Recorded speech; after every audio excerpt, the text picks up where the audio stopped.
Prime Minister Imran Khan, thank you so much for speaking to TRT World.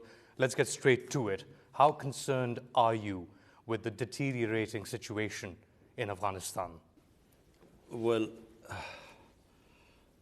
let me just say that at one point we expected a bloodbath, because if you see what happened after the Soviets left in 1989, there was a bloodbath in Afghanistan. Hundreds and thousands of Afghans died after that. And that's how Taliban emerged. This time, we were scared that there would be, in taking of Kabul, there would be a bloodbath. But so in that way, it has been an incredibly peaceful transfer of power. Very unexpected. However, now the problem is this looming humanitarian crisis, because a government, an Afghan government that depended for 70 or 75% of its budget on foreign aid, the moment the foreign aid component goes, and that's what people feared, that with the Taliban coming in, there would be no foreign aid. So unless there is help in the short term, in the long term, maybe the Taliban would be able to stand on their feet. But in the short term, unless they are provided aid, there is a grave danger of a collapse of a government, chaos, and a humanitarian crisis. A lot of this depends on the international recognition of the Taliban government in Afghanistan. Is Pakistan going to recognize the Taliban government?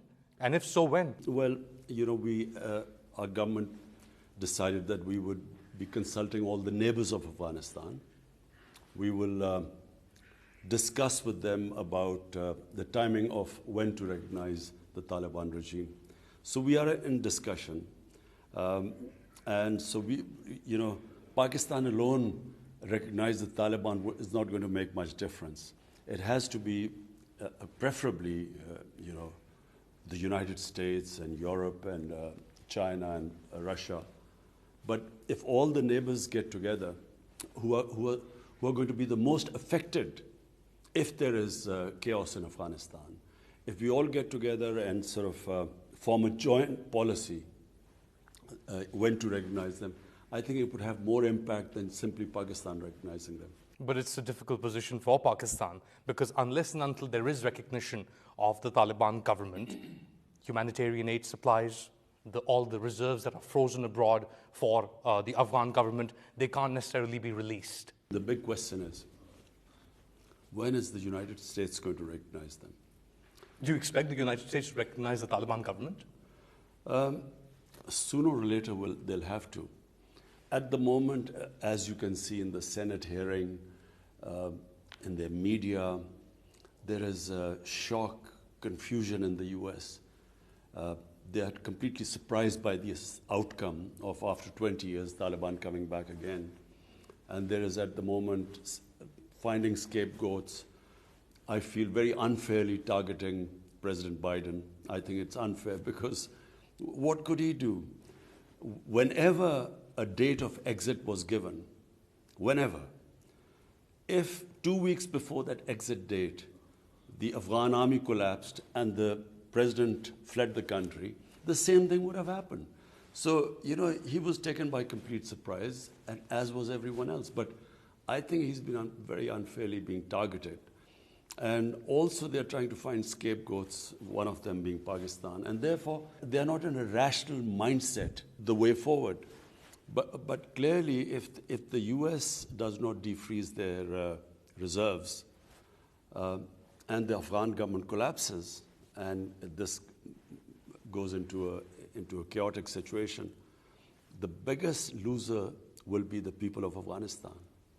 And, the UN estimates that by next year, over 95% of the people will go below the poverty line.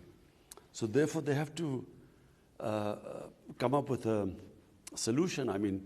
They have to, sooner or later, think about the people of Afghanistan. And unless that happens, I'm afraid this limbo is, every day we are losing. The Afghan population is, the crisis is going to deepen. You were talking about finding scapegoats. There have been hearings held at the US Congress where US senators and lawmakers have been questioning the military high command, as well as people from the Biden administration. And time and again, they single out Pakistan. They're calling for sanctioning Pakistan and say that Pakistan is complicit in the Taliban coming to power.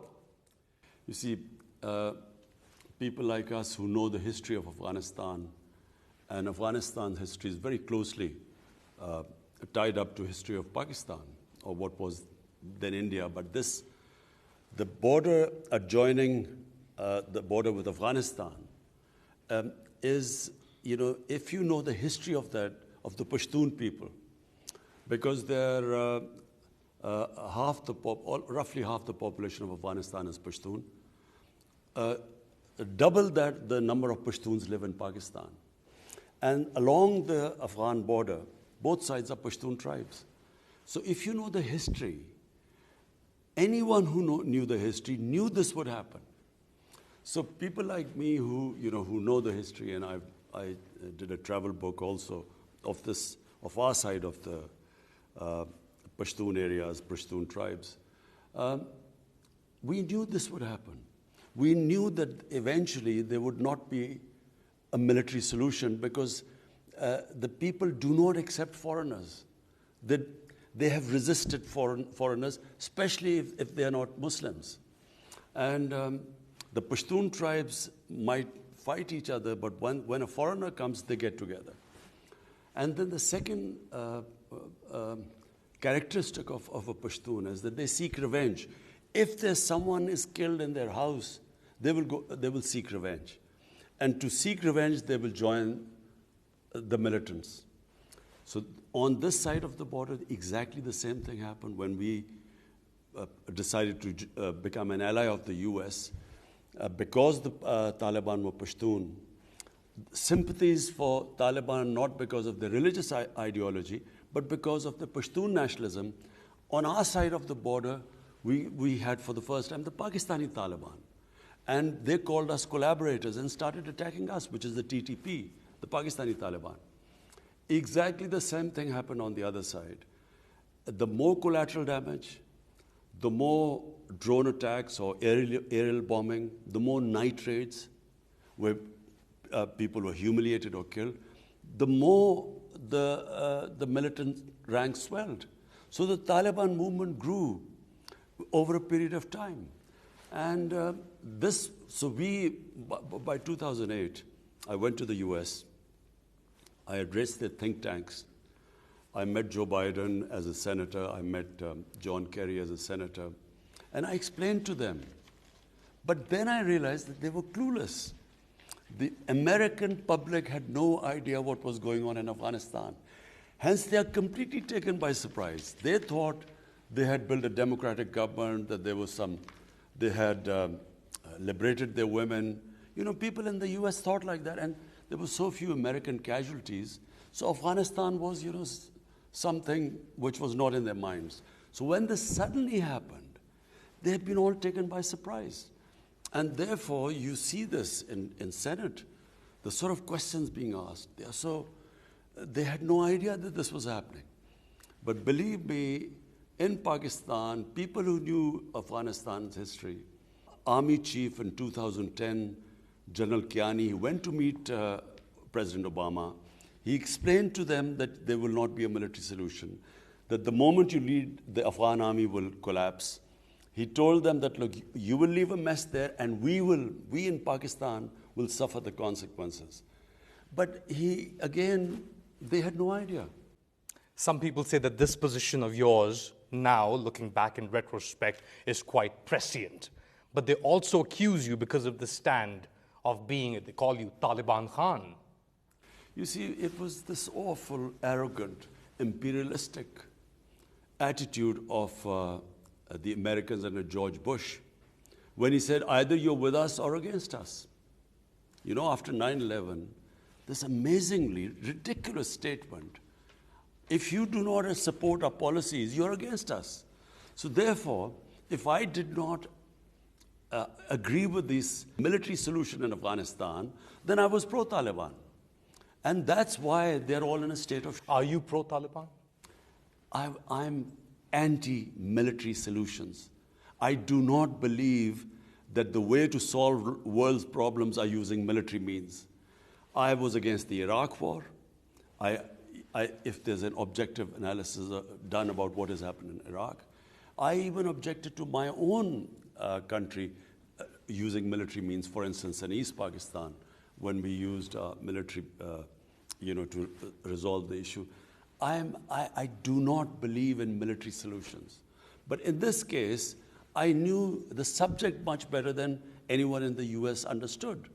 So therefore, it was this amazing thing that, if you criticize the US policies, you were anti-American and you were pro-Taliban. And you didn't have to spend $2.5 trillion to get to that conclusion. Even I objected to Pakistan becoming involved in this war. We had nothing to do with 9/11. No Pakistani was involved. Al-Qaeda was in Afghanistan. We had no militant Taliban even in Pakistan. So what had Pakistan to do with this war, where a country loses 80,000 people?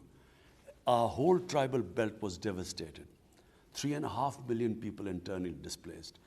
We were called the most dangerous place in the world. Our economy went down. $150 billion lost to the economy.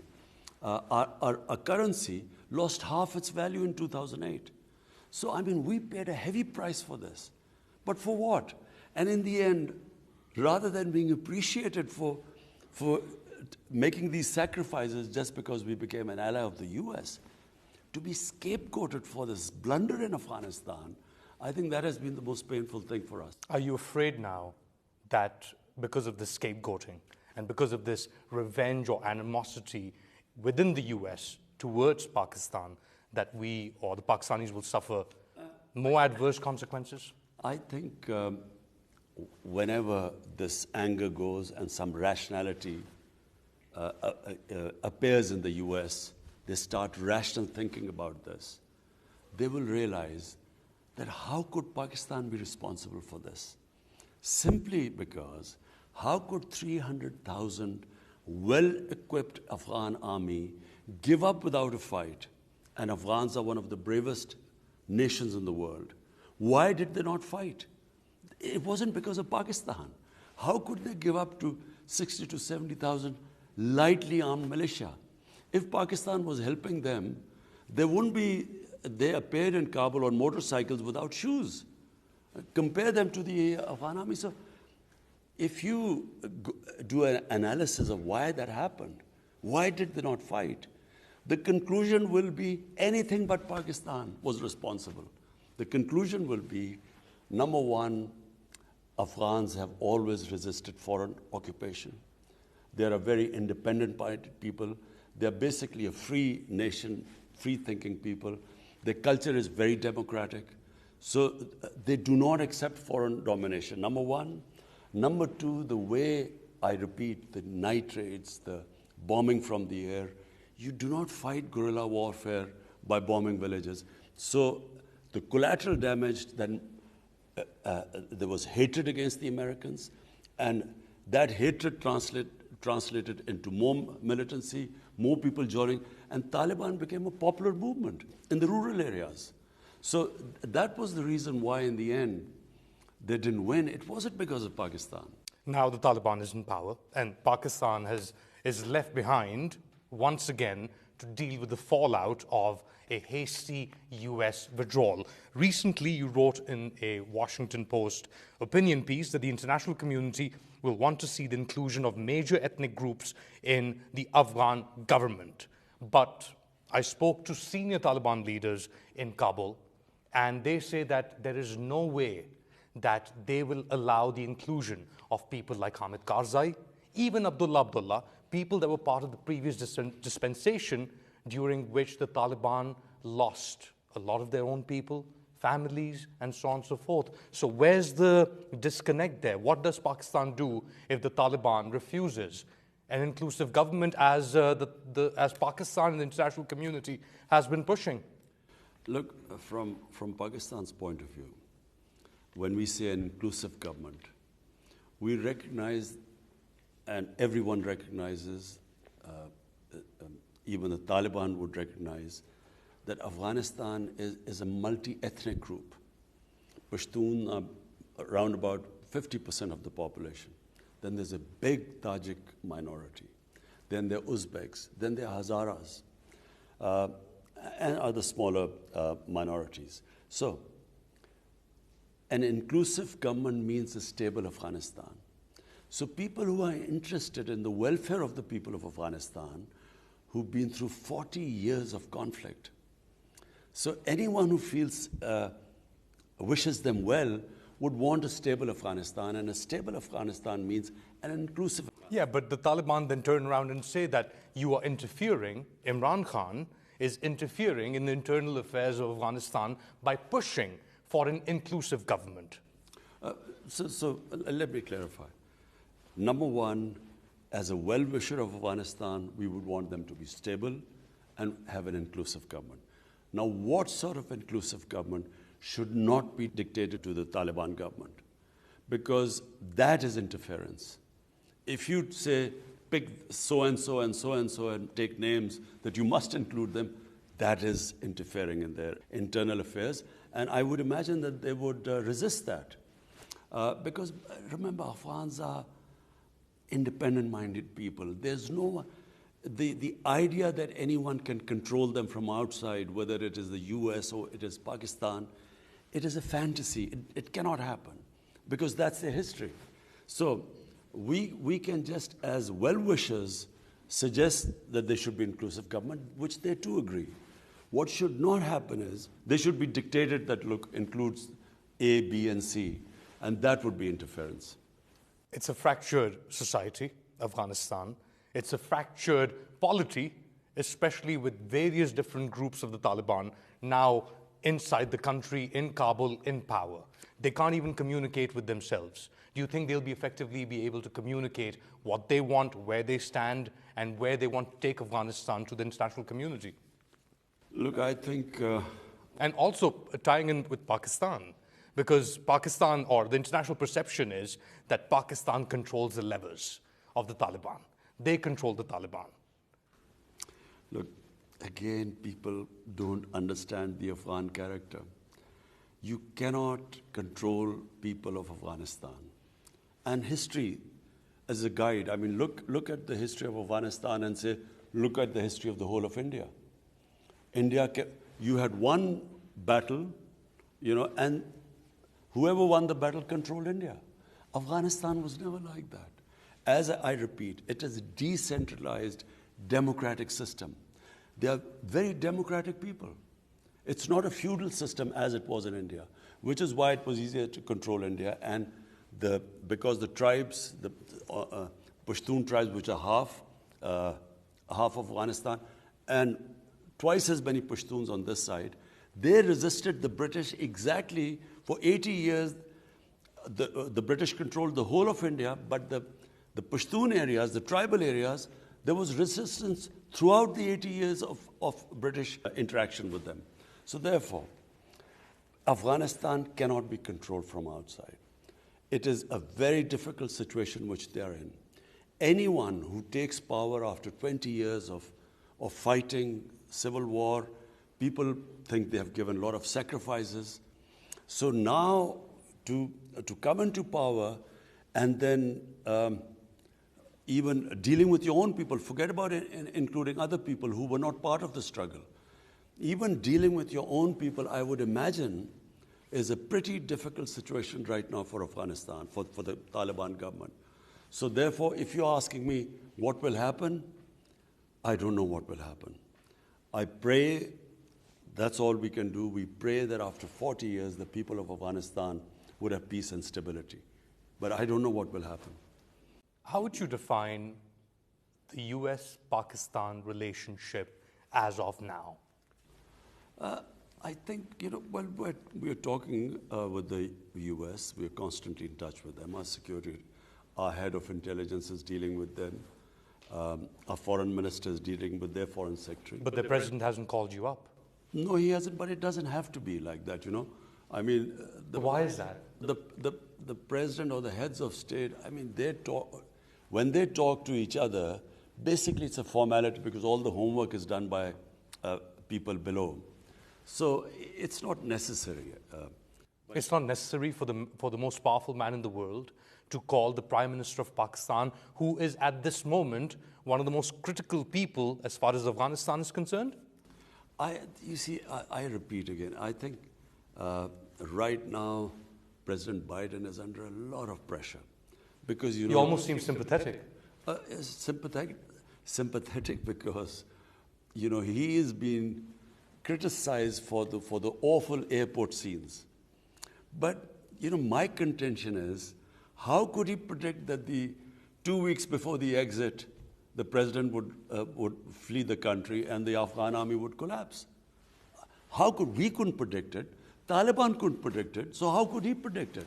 So therefore, those awful airport scenes, they have caused such a sort of incredible reaction in the American public. And of course, then Taliban taking over. So therefore, he's under severe criticism right now, which I have sympathy because, we sort of, in our position, when you are under a lot of public pressure and media pressure.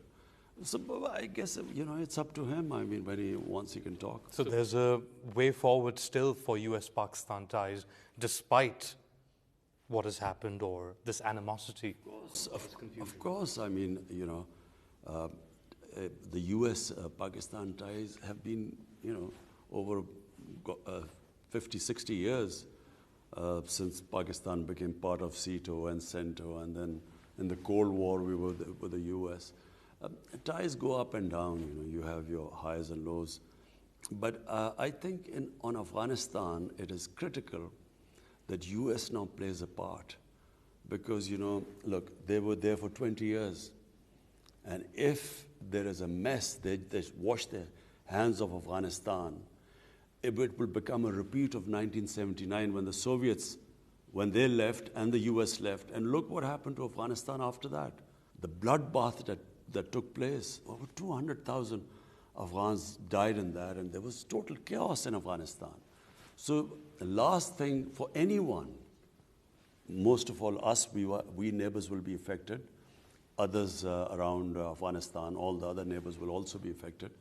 But then US, what will it have to show in the end? That after 20 years, spending over $2 trillion, hundreds and thousands of Afghans died in this time.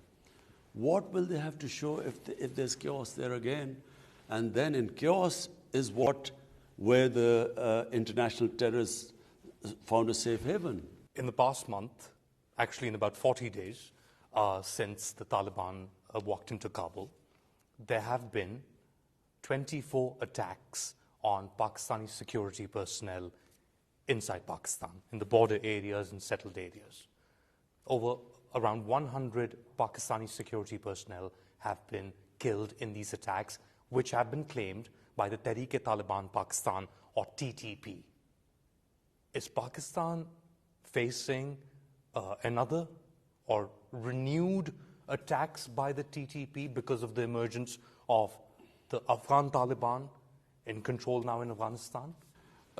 What happened was that in Pakistan in 2014, our security forces did a big operation, and this was in North Waziristan. And the TTP, the Pakistani Taliban, who were doing terrorist attacks within our country, they were pushed out. And they then went into Afghanistan. And I'm afraid not only were they helped by the Afghan intelligence agencies, but they were also helped by RAW, the Indian intelligence agency. And they then used them to conduct attacks within Pakistan. But these attacks dropped significantly over the past few years. Yes, they did drop, but they attacked through TTP, they attacked the Chinese nationals who were working in Pakistan. And they also conducted a series of attacks in Balochistan. So since in the last 40 days, there has been an increase. And we fear that... Are you concerned about that? Up to a point, not that much, because we have very disciplined security forces who are very experienced now. Over 15 years, Pakistan got more experience than probably any other country in dealing with counterterrorism. And we have, as the world knows, one of the best intelligence agencies in the world. So we are confident that we'll deal with it. Problem right now is that with people, we had about 250,000 people come into Pakistan from Afghanistan. And amongst them, we fear that they have been members of TTP who were in prison in Afghanistan who were released. Even ISIS, we feel that they have, amongst these 250,000, few have come inside. So, that's where the problem was because of the sudden takeover of Taliban and the influx of people either going out of Pakistan, using Pakistan to go on other destinations, or simply people who have come in. So, that is a concern temporarily, but I think we will be able to deal with it. You don't think the Taliban taking over in Afghanistan will become like a beacon, a rallying cry for all these groups, especially TTP, which is ideologically aligned with the Afghan Taliban, not so much with ISIS Khorasan? You see, the difference is that there's a Muslim government in Pakistan. So what are the Taliban waging a war against? In Afghanistan, they declared jihad because they said it's a foreign government and its collaborators. In Pakistan, they initially, the TTP came in saying, we were collaborators of the Americans. And same, the old Mujahideen who were trained to fight the Soviets, they too also termed our government as collaborators and were attacking us, which is why we lost 80,000 people. And then there were drone attacks in Pakistan. And you stood up against those drone attacks. You, in fact, held rallies to stop the NATO supply line going from Pakistan into Afghanistan. You, of all people, should know more about this. So is there like an innate concern then that this could go out of control, Prime Minister? No, let me just clarify. Drone attacks, to use drone attacks to fight terrorism is the most insane way of doing it. Because no matter what anyone says, whenever a bomb explodes in a village, there is collateral damage. And as we saw in Kabul, the drone doesn't always get the right people. So it was the worst way because what happened was that the drone attacks might have got some militants, but the collateral damage they caused created anti-Americanism, and the revenge attacks were against the state of Pakistan. So number one, it increased the militants. The number of militants grew because anyone who in a village when the bomb exploded, when they lost people, their relatives, they then joined the militants. So the ranks of the militants spread. And it was completely counterproductive. And we bore the brunt. Pakistan bore the brunt of the fallout of the drone attacks in Pakistan. So therefore, now there are no drone attacks because at that time they called us collaborators. Now it's not the same case. And therefore, the motivation, why would they attack the state of Pakistan? Whereas then they could give some justification. You're not concerned. No, I don't think so. That the success of the Afghan Taliban movement in taking over Afghanistan, defeating the greatest military in the world, the Americans, will not have a spillover effect or will not inspire similar like-minded groups in Pakistan? I think, it's completely different. What was happening in Afghanistan and in Pakistan now is completely different. In fact, I think some of the Pakistani Taliban groups actually want to talk to our government, for some peace, for some reconciliation. And we are in talks with some of the groups. What we hope is that this... The TTP, are you in talks with the TTP? With some of them, yes. You see, there are different groups which form the TTP. Yes, so we are in talks with some of them. On surrendering or reaching on a reconciliation process. Is the Afghan Taliban helping you in this process? In the sense that The talks are taking place in Afghanistan. In that sense, yes. So there is some sort of negotiation or talks underway between Pakistan and the Tehreek-e-Taliban Pakistan or some groups of the TTP to lay down their arms. Yes, and then we forgive them and they become normal citizens. This is quite a revelation, Prime Minister Imran Khan. So you are expecting some sort of agreement or some sort of deal to come out or emerge between the TTP and the government of Pakistan? Yes, I repeat, I do not believe in military solutions. I'm anti-military solutions.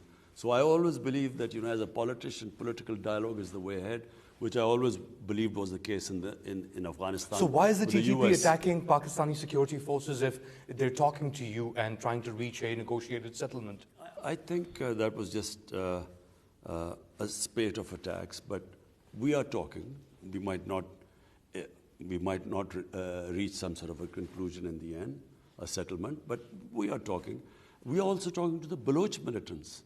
We're trying to also talk to them and have some sort of political reconciliation with them, those who are willing to reconcile.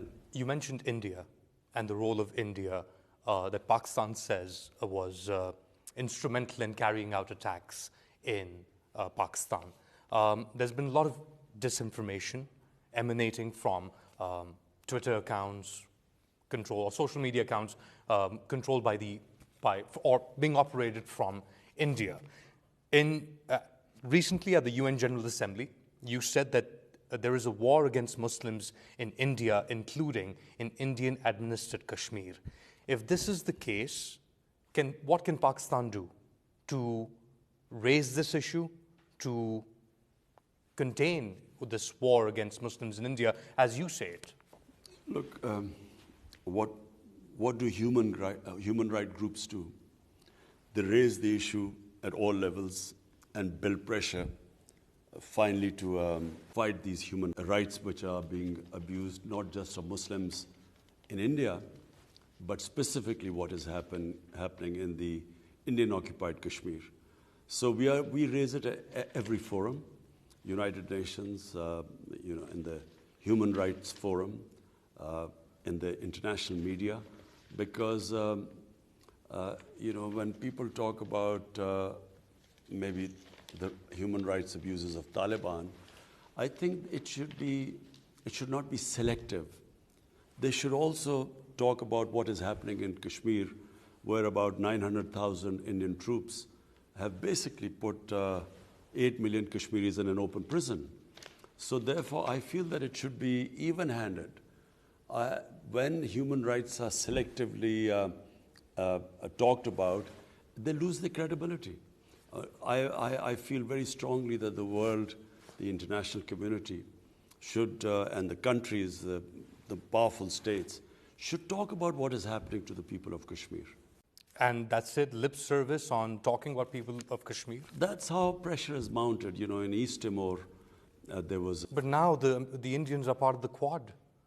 They were hosted by, Narendra Modi was hosted by Joe Biden, and they're forming an anti-China bloc. And India is one of the critical components of that. So my two observations. One, that when people who you are allied with, you ignore the human rights abuses, and you only worry about the countries who you're opposed to, and you mention their human rights abuses, you lose your credibility in that. Secondly, my observation is that in trying to form these blocs, the last thing the world wants is another Cold War, because we saw the Cold War between the Soviets and the US, and the world sort of being divided into two camps. I wish this does not happen again, because by cooperation and by the world coming together, there is much more to gain than by the world being divided. You mentioned India, we mentioned China, I mentioned the Quad. CPEC, the China-Pakistan Economic Corridor, is a critical part, not just for your government, but the government before this as well, to bring Pakistan or get Pakistan into an economic development mode. There has been some, for example, contacts between Pakistan and China. Over the past 20 months, since you last spoke to President Xi Jinping, that was in February 2020, have you had conversations with high-level Chinese since, including the president? I have spoken to the Premier, Premier Li, almost, I think, 3 times since then. The thing is, President Xi right now has not, since the outbreak of COVID-19, he's restricted his movements. Otherwise, he was due to come to Pakistan. So he hasn't been anywhere out of China right now. And I think we are soon about to have a meeting. I'm supposed to have a meeting with President Xi in coming days. Our relationship with China is strong. It always has been very strong. Pakistan-China relationship goes back 70 years. And through all ups and downs, basically this relationship has withstood the test of time.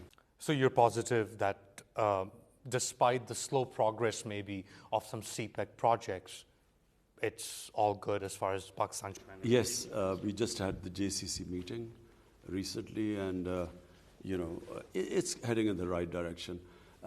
Unfortunately, COVID has caused huge disruptions in the world, and especially in our communication. I was supposed to go to China. President Xi was supposed to come here, but all that got restricted because of COVID-19.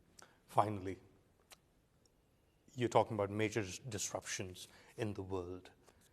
The dollar hit 172 to the rupee, or rupee hit 172 to the dollar. The price of oil per litre in Pakistan is now at 127. Your government just increased those rates. Is Pakistan facing an economic crisis? It's not Pakistan.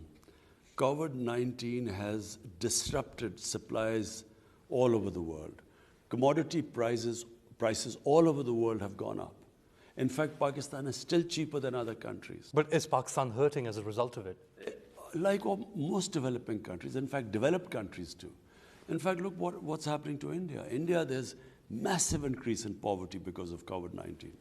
So Pakistan also has been affected by the rise of commodity prices. So the rise of prices, inflation in Pakistan is basically imported inflation. Oil prices have almost gone 80% in the past 5 months. So Pakistan imports oil. Then, unfortunately, we had to import wheat, and wheat prices have gone up. All commodity prices have gone up. Palm oil, which is 70% of we consume in Pakistan, is imported. And so that doubled too. So we imported this inflation into Pakistan, which obviously causes people problems. But this is temporary. We feel that with the resumption of the supply lines, things will settle down in a few months. But the opposition disagrees. It says that your government is incapable of coming out with a proper fiscal policy because you've changed finance ministers or people in charge of the finance ministry multiple times. What else would the opposition say? They're such a motley lot. They're fighting for their survival. They're deeply divided. They're facing massive corruption charges. In fact, this country would have been in a different phase of our evolution had it not been for the 30 years of plunder by these two families. They're not political parties. They're family limited companies. They're just two families which plundered this country. And so they're in disarray right now. And therefore, they pick on anything. They don't realize that this country coped with the COVID crisis better than almost any country in the world. We were in the top 4 or 5 countries which not only saved our people from COVID, but we also saved up people from the economic disaster, which when you shut down your economy, you create massive poverty. We are one of the few countries which navigated between the two. And mashallah, thanks to the Almighty, very successfully. So now they have to pick on things. I mean, that's the role of opposition. But I would imagine they're pretty desperate right now. Prime Minister Imran Khan, thank you so much. Thank you. Thank you.